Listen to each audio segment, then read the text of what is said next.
Hi, I'm Colin Nisbet at the Piper's Cove, and I've got a really big announcement. But if there's one thing that I've learned from the internet, it's that you can't just come out and say what it is. You've got to tell this whole long, convoluted story before you actually get to the point, right? So let's get started. Christmas time of last year, I went to my daughter's school. She's 7 at the time, and I played Christmas music as the kids were coming out of school. And my daughter walks over to me. She gives me a big hug.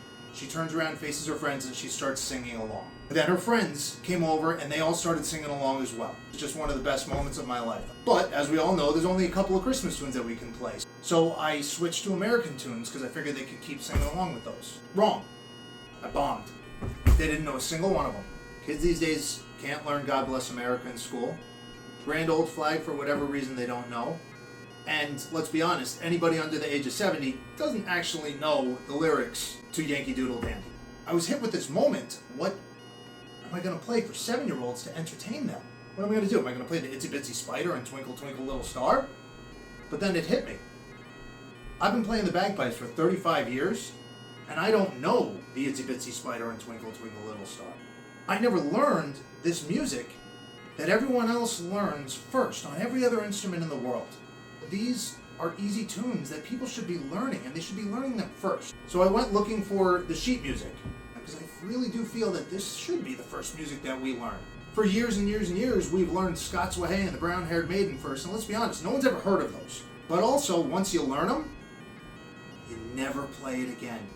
You never play it for anyone except for your instructor. Until the day comes around that maybe you're teaching someone else, and then you teach the new student, and then they learn it, and so that they can never play it again until it's their turn to teach someone else. You see how the cycle just keeps on going? We should be teaching these tunes, these nursery rhymes, to beginners. So I went searching for the sheet music for these nursery rhymes on the bagpipes, and I couldn't find them anywhere. Turns out no one's ever written a book on nursery rhymes. It's something that in the bagpipe industry we just completely overlooked. So I started writing them up. 3, 4, 5, 10, 20. Then something else happened. I started writing out, I've been working on the railroad. But that's a folk song, that's not a nursery rhyme. Okay, let's figure out what other folk songs can be interpreted onto the bagpipe. Turns out there's a lot. So I started writing them up. And along the way, there were a couple tunes that just didn't fit neatly into either of those categories, so I called them common melodies. I just kept writing more and more and more tunes. 30, 40, 60, 80. People said to me I should write a book, so I looked into it and I figured out how to do that. The idea continued to evolve though.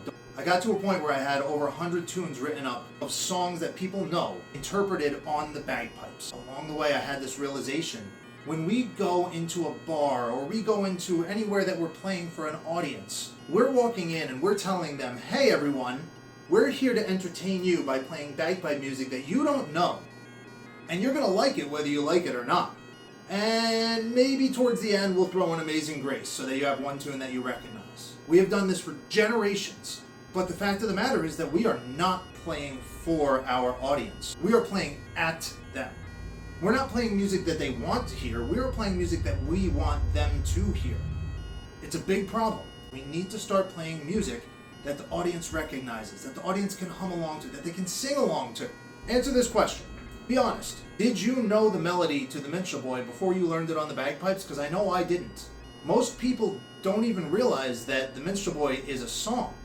And the few people who do know that it's a song, most of them don't know what it's about. Spoiler alert, it's a song about a soldier going off to war and not coming home. It's a sad song, but we play it as a happy march. If we don't know the music that we are playing, why on earth would an audience of random people know it at all? It's very important to respect your audience enough to play the things that they want to hear, the things that they recognize, the tunes that have an emotional impact on them. We need to play music they know, engage them on an emotional level, and they will remember it. I remember my father when he was training me on how to play funerals.